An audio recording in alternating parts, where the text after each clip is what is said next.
Welcome to Hopscotch-N-Jacks, a podcast where we take our inner child back to school to unpack and unlearn the lessons that shaped us to better ourselves and our futures. I'm Karen. And I'm Justice. Let's go. Cheers. That was a hard one, too. Mm-hmm. And now it's time for our morning announcements. You know what? I want to get to the announcements, but I have to address something first. Okay. You stepped on my foot on the way in here. I stepped on your foot? You did. Me? Yes. Little on me? Yes. Stepped on your foot? Yes. No, I don't believe it. It's as little as you are. That shit hurt, and I don't appreciate it. I mean, damn, I don't recall doing it, but if I did, I'm sorry, I guess. You're sorry, you guess? So you're not actually sorry then? No, I'm sorry that you think I stepped on your foot, but so I'm just saying I'm sorry, but I don't recall doing it. But I am sorry if that's gonna help. If that's okay, so you don't actually mean you're sorry. So, all right. I don't know what that is, but you know what, Justice? I want to talk about what it means when someone says, "I'm sorry you feel that way." Or, some vague shit like, mistakes were made. What? Shit happens. Shit happens. You know what? All of these things we're talking about, these are non-apologies. Okay. And honestly, they can make the other person, me, in this moment, they can make me feel even more hurt and unheard. And, it just feels like it's not an actual apology. It feels kind of like a performance. Okay. So for our audience, what these frustrating encounters are, they're not apologies. They're mirrors reflecting the unhealed wounds of Justice's inner child. Well, then I guess we're good. We're talking about this subject. Apparently, we're talking about when apologies aren't apologies. Yeah. And ironically, our little skit that we did at the beginning, I wasn't giving an apology. No, that was not an apology. Yeah, when. An apology is a sincere expression of remorse for one's actions, inactions, or thoughtlessness that cause pain or hardship to another person. In this case, Karen and her big foot. It's hard to imagine that people, even at our big old age, I don't know how big we're talking about, but, I ain't that big in age, you know what I'm saying? Old enough to know better. I mean, shoot, maybe. Yes. Still don't know how to give a proper apology. Which is crazy, pants. It's crazy. Gosh. Yeah. Okay, so today we're talking about how to repair harm with two very small words. When you can just say, "I'm sorry." I'm sorry. I'm sorry I called you Bigfoot. Okay, Nicki Minaj. The importance of saying, "I'm sorry." The importance of saying, "I'm sorry," and what to do when those words are not enough. Yeah. So if you resonate with what we're exploring today, hit that share button. Share this with someone who may benefit from this topic. You can listen together and share your feedback. We would greatly appreciate your comments, likes, and the opportunity to learn with you. But before we dive into our class today, please note, we're not therapists, we're not psychologists. Think of us as student teachers. Yeah. But we're not your actual teachers. Because we're not teachers. No, we're not. Nada. This is us learning and sharing this journey with you. Yeah. So why is it that we struggle to say we're sorry? Dude, I think it plays along with our ego and pride. I grew up where you're supposed to say I'm sorry. Yeah. And that wasn't a sign of weakness. But coming out here to California, I've been taught that you never tell anybody you're sorry. You're supposed to show that you're an authority figure or elitist and you don't apologize. Psh, that's for the peasants. It's been very confusing, but being in this industry and watching how I've navigated, I realized that those people that want to apologize are just narcissistic people that's afraid to have a poor self-image out there in the public's eye. But here's the thing. I think if you're striving to be elitist, you're probably not going to be a good person. And people who are not good people are not people who apologize. Ooh, you're not a good person. I think that that's a very big part of it because to think about elitists, it doesn't mean to be rich. It doesn't mean to be powerful. It means to think that you're better than other people. Yep. So that's like the key. When you said that elitist, I'm just like, well, shit, we're talking about somebody who thinks that they're better than other people. So why would they apologize? Why would they? They don't feel like they need to. They feel like they're above people. Yeah. And what you're saying about that poor self-image, totally agree with that. And, I don't think that you have to be elitist for that one. I think that it's just you tie your being. In the last episode, we're talking about people who feel like they have to be right. Yep. Always correct. Right. So if you have to apologize, that's like telling people that, hey, I wasn't right. There is something wrong with me if I am wrong or if I am in the wrong. Mm-hmm. So I absolutely cannot have a good self-image if I'm going around apologizing to people. I'm supposed to be better than that. Yeah, and that's like a narcissist too, you know? They lack accountability. Yes. They rather tell you, well, things happen, get over it. Oh, well, keep pushing, keep moving through. And I agree, sometimes you got to keep pushing. Yeah. But when you are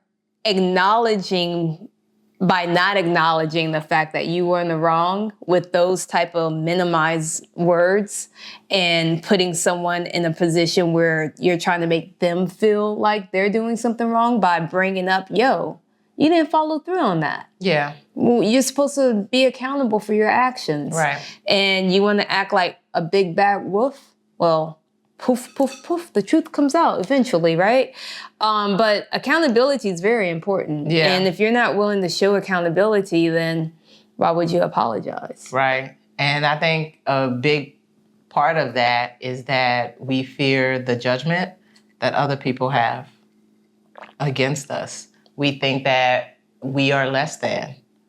We can't have that. Yeah, I agree with you on that. I mean, the judgment part is one of the reasons why people don't like to apologize. But ironically, it's a mirror too, because they are judging.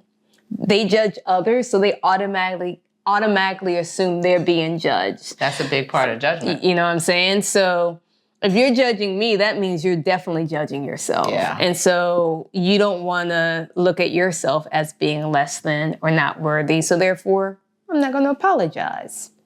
Yeah. You know what I mean? I think that that's a big part, and we need to grow from that. Mm-hmm. I just think about the lessons that I learned as a kid.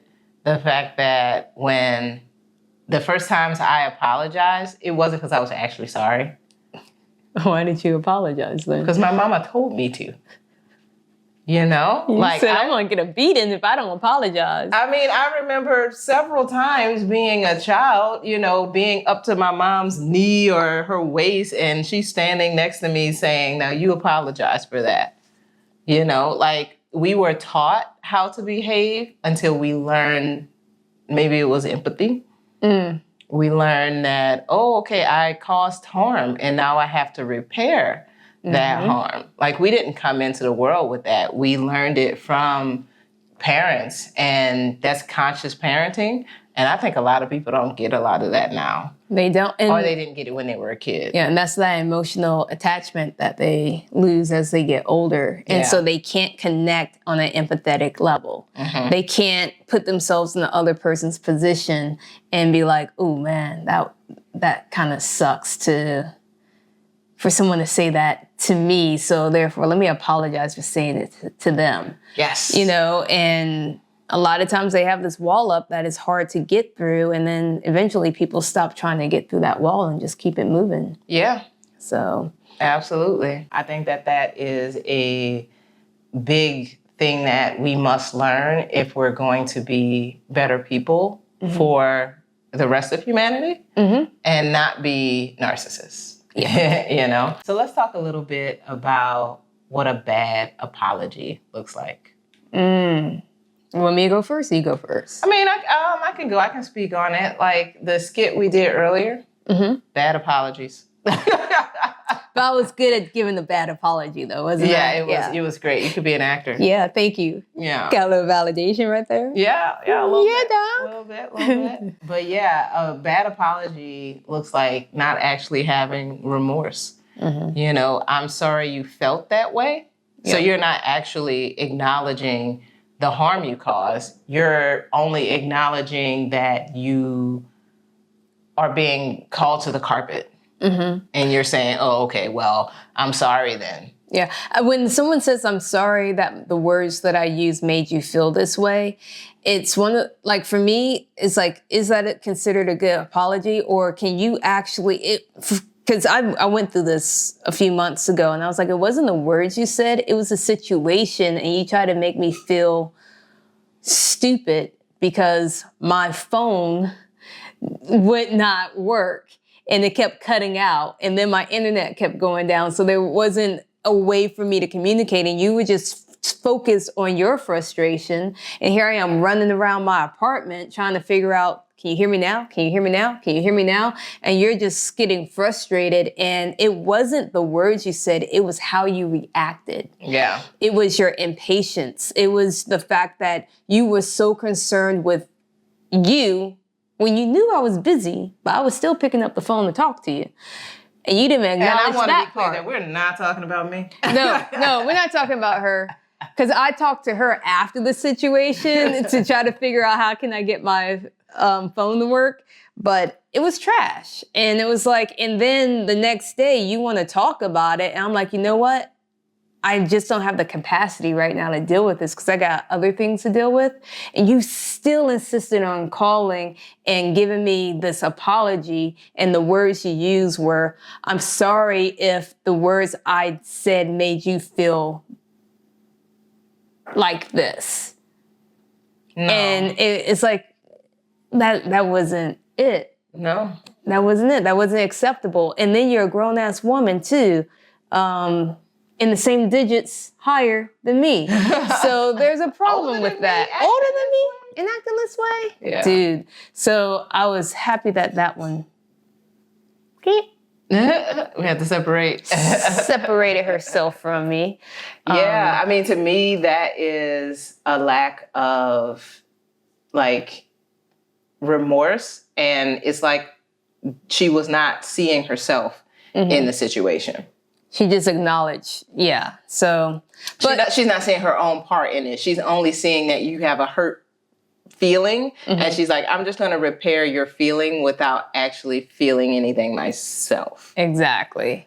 Yeah. That's terrible. But if you don't have the apology, if your apology does not express like genuine regret for the hurt caused, then it's not a good apology.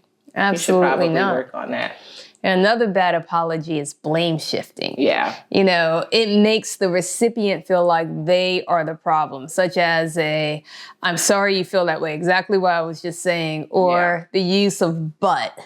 Phrases like, I'm sorry, but. Excusing yourself. You know, it's like, let me negate the entire apology by saying, but, right. You know, if you had did it this way, I would not have reacted that way. Tit for tat, and just say, I'm sorry. And keep it moving. Yeah. You know? Yeah. If you are going to just excuse yourself, then what is the point of even saying it? If you're going to say, I'm sorry, but you're sensitive. What? Dude, when you say that, that makes it even worse. The person is expressing to you how you made them feel, being an adult about it and coming to you with, this is my situation. This is how I think we can make it better. Do you understand? And you're like, and? Right. What do you want me to do about it? What are we doing? What are we doing? Like, when are we going to grow up? Like, relationships are supposed to be you caring about people. And it doesn't even matter what the relationship looks like. Sure, you're not necessarily going to care about a stranger and their feelings. But any other relationship that you have with someone, it is about knowing how to express care. But you know what? The way you treat people that you don't know will be a strong light, will shine a strong light on how you actually treat people you do know. Yes. And so if I can apologize to an individual, if I'm in a club and I accidentally bump into them, say sorry about that, you know, and then I'm with somebody and I accidentally bump into them, like, I'm sorry about that. Like, there's some people who are just extreme assholes to servers, to people, waiters, people in the service industry, pretty much, hospitality, and they treat their partner or their kids or their friends that way. And it's and the only time that they do try to show any type of apology or remorse because they get something from it. Yeah. You know what I'm saying? It's like those people who apologize to someone that might have 1 million followers and might be able to tag your name, and then all of a sudden you're getting followers, but you talk so much shit behind their back because they're not a good person. Yeah. You know what I'm saying? And you're willing to accept their apology or apologize to them, but you don't want to apologize to someone that you should be caring for. Right. So I think it all plays a role. And if you treat someone that you don't know a certain way, you're definitely going to treat the person that you're with that same way or less. Yes. Usually it'll be some kind of stair step. It is absolutely not going to be, oh, I can treat this person really, really well, but these other people, I'm going to treat them like shit. Nope. It's probably just sugar-coated shit. Yep. That's the difference. Yep. But yeah, another way is when you offer stipulations or conditions, like the apology is conditional, like implying that the recipient is also at fault. Like, I'm sorry, but we have been this, that, and the third thing. Oh, you can't just own it by yourself? Yep. You can't just say, hey, this was my part in it. And if I was also at fault, give me the opportunity to claim that, to own that. But don't apologize and be like, we have been doing this. Yep. No, you just say, hey, I fucked up. I fucked up, or the fact that, if it's attached to certain conditions, it's like, I'm sorry, but the whole conditions thing, it's like you're apologizing just so that you can go to sleep, or you're apologizing just so you can get them to do something that you want them to do. It's like, okay, if I don't apologize, then we're not going to be able to go to the movies. That's just very simplistic. But so therefore I'm just going to apologize to get this person to shut up. Right. You know what I'm saying? And that's it. And then the person's thinking, oh, they heard me and everything. And then like a day later or 2 days later, it comes back up. It's like, but you apologized for that. And then they get cocky. I only did that because I just wanted to keep things moving. I wasn't really sincere about it. It's like, oh, so you manipulated me. So has that happened before? That has happened before. Yeah. Yeah. Yeah. Yeah. Yeah. I don't like it when an apology comes with, I can say I'm sorry if you can acknowledge this. What? Like, come again?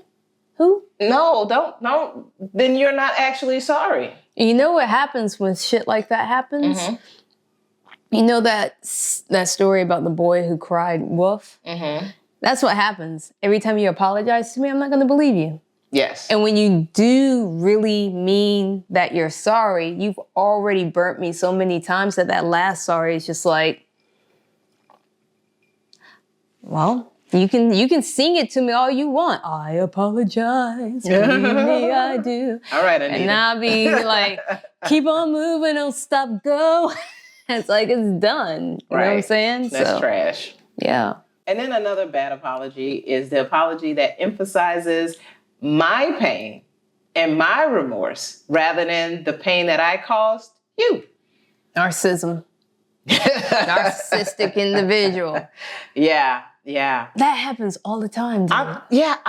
I'm sorry. I really feel so bad about what you feel.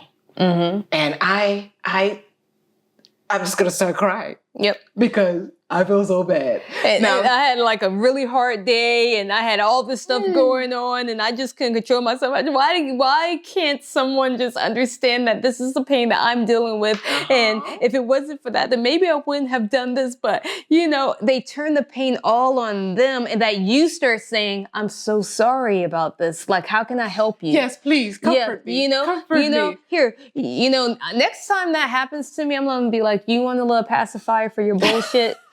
For your bullshit. For your bullshit. Because that's what it is. You just need a pacifier because, look, you're acting like a fake baby right now. Yeah. You're a whole woman. That's a bad and a whole man. Yeah, you're an adult. Like, own it. Yes. don't stop trying to, that's to me manipulation. That's all that is. I'm going to tell you I'm sorry, but I'm going to make it about me and make you feel bad and comfort me. Yeah.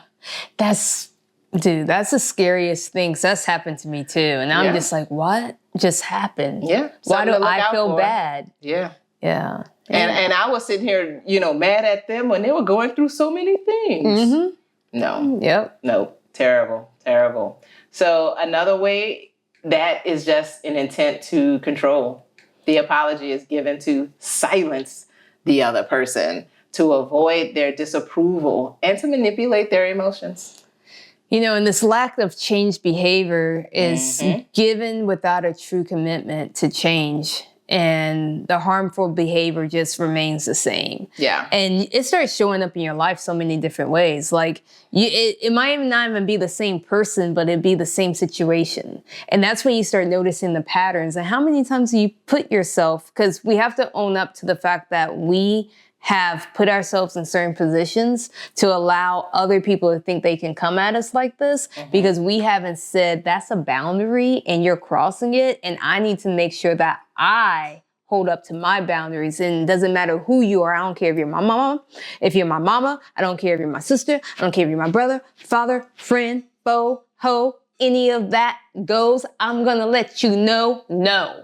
Do not come at me like this. Don't come at me like this, because that's something that you carry. You carry it from one relationship to another.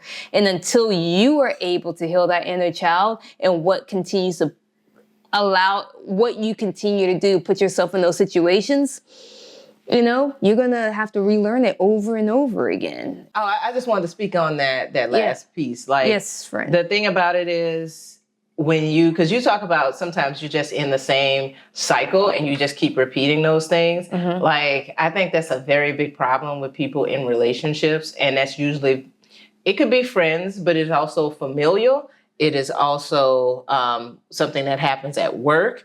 It could happen in your romantic relationship. Do you know how many people I know who are in relationships or have been in relationships with cheaters who continue to cheat? And they apologize. Is that you? You're part of that? Yeah. They apologize. I've been in those relationships. And they say, I'm sorry. And they give you an excuse of why it happened. And they say, oh, this is why it was unique. And it's never going to happen again. And then they turn around and do that same shit again. Yeah, no, you got to break those cycles. The repeated apology with no change behavior, cut it. Yeah, my rule now is I'm not giving 3 shots and you're out. You're getting 1 shot. I've given so many shots. My mom used to say, I wear my heart on my sleeve. Not used to, she still says it. Yeah. And my sister's like, you're giving this person so many concessions. It's like, you should do what you need to do. And it gets to a point where, I choose personally to see the good in people first. But at the same time, you gotta, that barrier, that boundary. Yeah, because it's painful.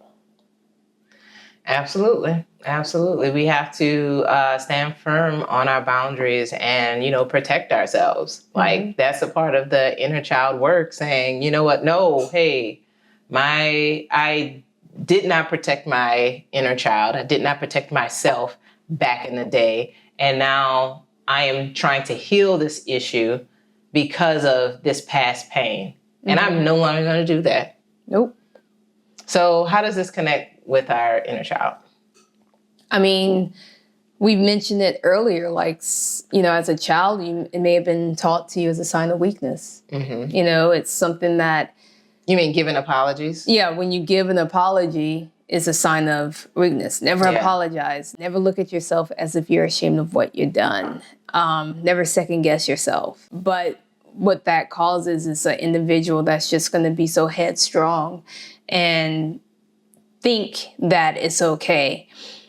And that inner child needs to be retaught and needs to understand that if they don't understand how to say I'm sorry, and then they would never understand what it feels like to receive the words, I'm sorry to them. I mean, I think that could be a part of the reason why they can't say it and mean it genuinely.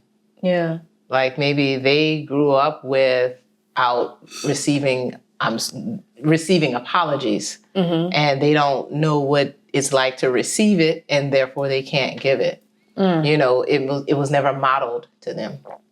So I think that's a big part of it. Yeah. You know, and no one showed them empathy, and so they don't know how to show other people empathy. I think that's a big part of it. Yeah, I agree. And, you know, that's reparenting. That requires you to go back, figure it out, and do better. And because there's many reasons why we should apologize. Yeah. And there's a state of time that we should be apologizing. I mean, one thing is when you're able to apologize, guess what? It's showing that you have matured.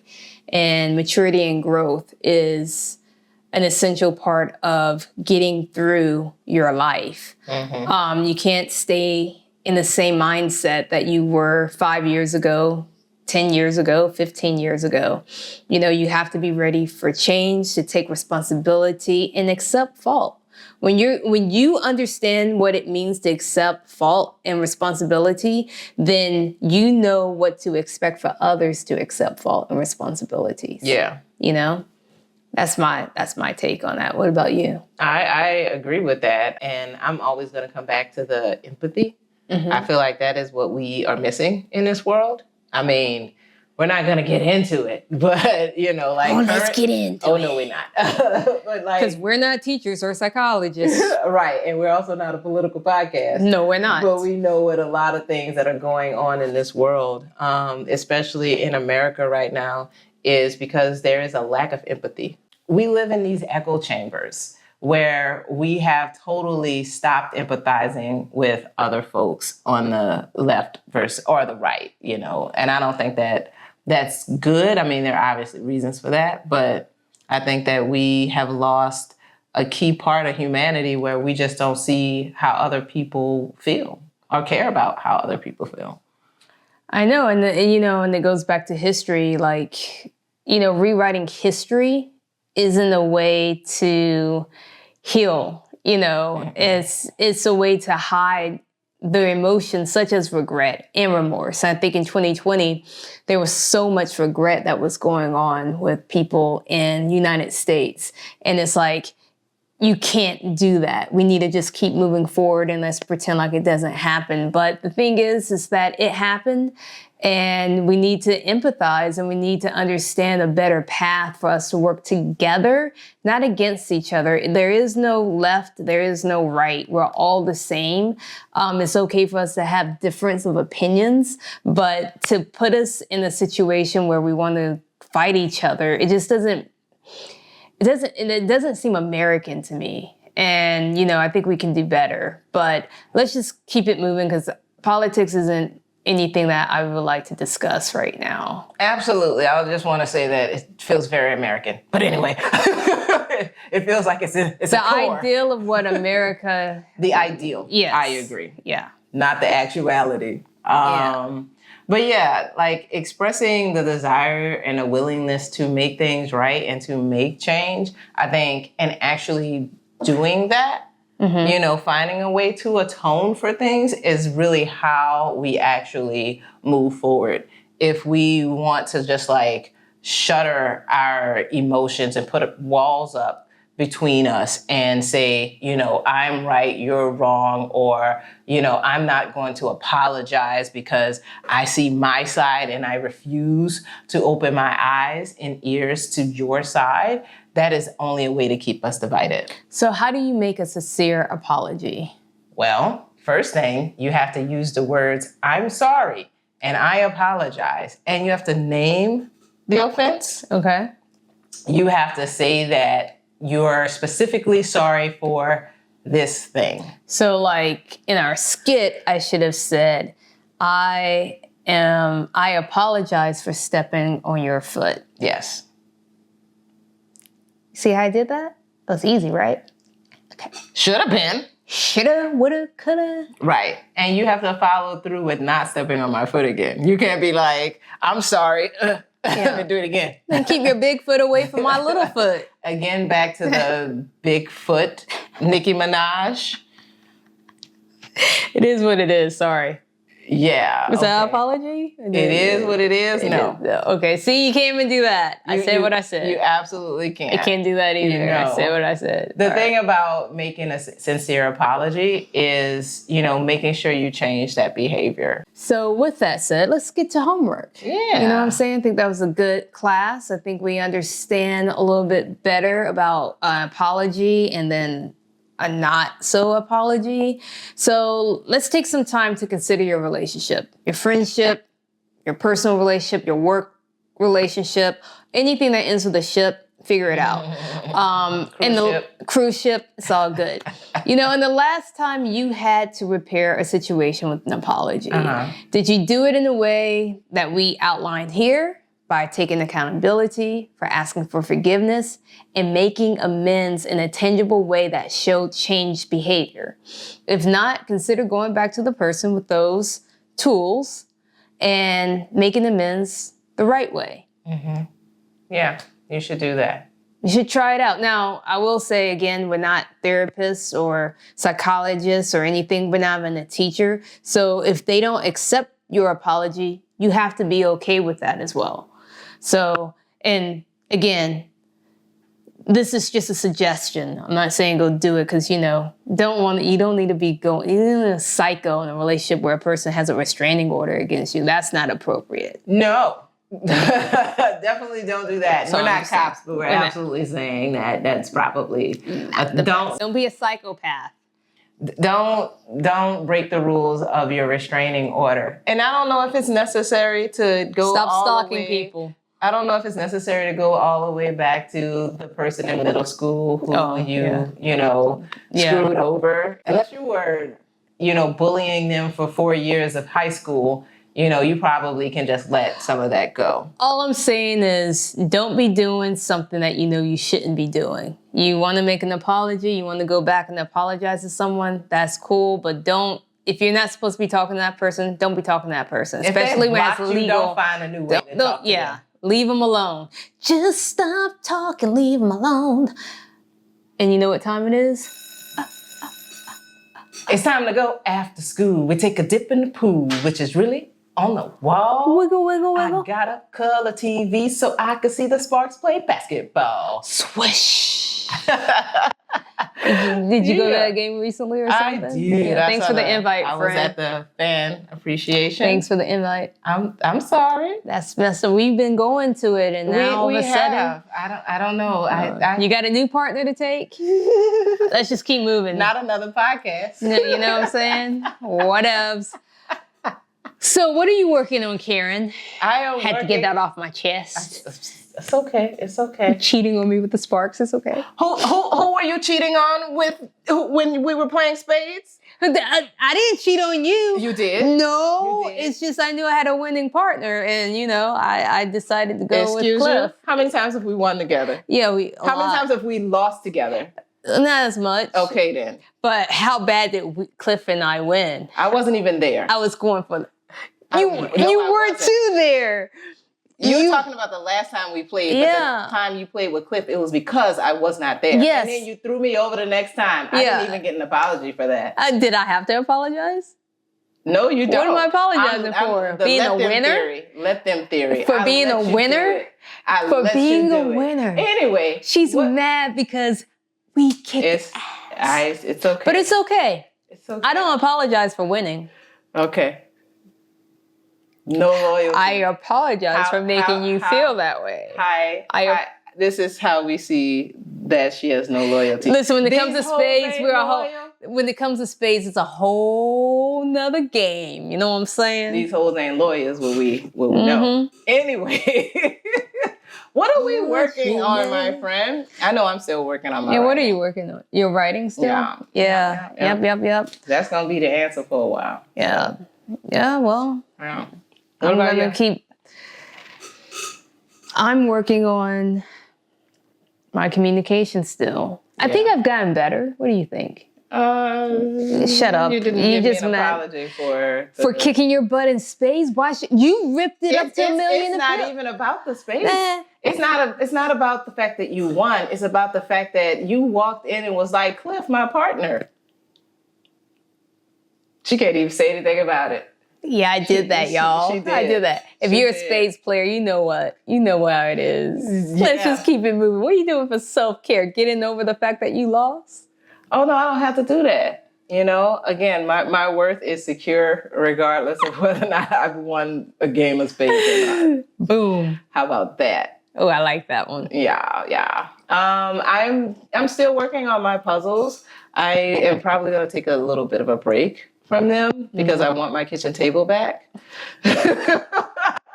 I've been playing puzzles all summer, and it is time. We're going into fall. It is time for me to find a new little hobby. I probably will bring back the puzzles for a while, but I have probably like 10 pieces left I've done like 4 puzzles this summer. So 5. 5. So it's probably time to start something new. I haven't figured out what that is yet, but you know. When you do, let me know. I will. We'll just tell the show what you're doing. Absolutely. So what are you doing for self-care? For self-care, I'm getting my rest. I think that's going to be a continuation. For me to be able to get to where I want to get to, I need to carve time out for rest. Yeah, absolutely. I'm staying blessed. Yeah. Stay blessed, my friend. You too. Thank you. I appreciate that. I got you. Thank you. 100. So for the time capsule, you got something to pull out? Not right now. All right, you pull out something first. Hilarious. Oh, for the time capsule, I'm going to pull out Sister Act 2.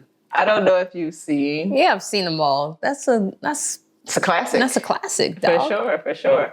But there's this, the end of Sister Act 2 where they're singing Ain't No Mountain High Enough. Yeah. That clip has been going around for a while. I've seen various people posting it, like Viola Davis posted it and a few other people posted it. So I've just been singing that song for a minute. And I've been like, I need to bring that movie out and check it out again. I haven't seen it I watched it during the pandemic. I watched a lot of movies during the pandemic.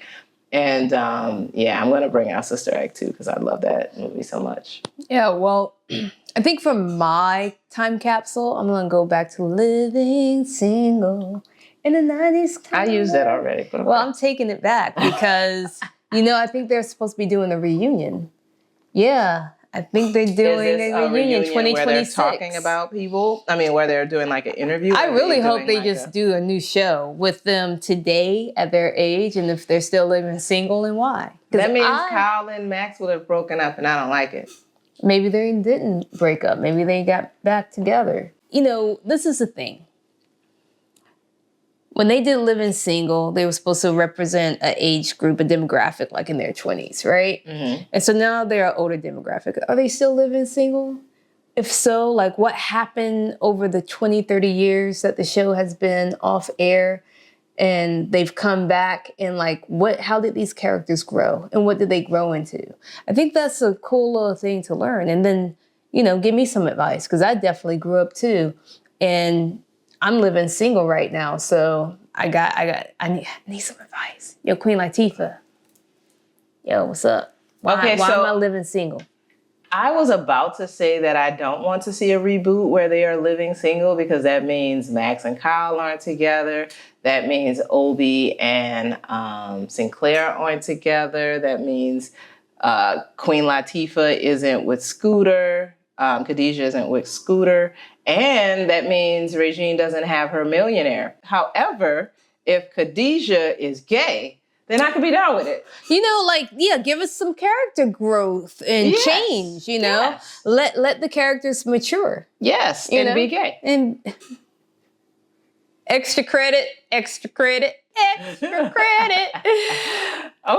extra credit. Yeah. Follow us at Hopscotch-N-Jacks Pod on Instagram. Write to us at hopscotchnjackspod at gmail.com. And subscribe wherever you get your podcast. And if you want extra credit, you can get to know us at Art of Justice with the IS, not an ICE. And Karen got this. With a C and a Y. Or an IG. Yeah, and subscribe, like, follow, and comment below. Boom, shaka, laka, laka. Boom, boom. Peace. Deuces.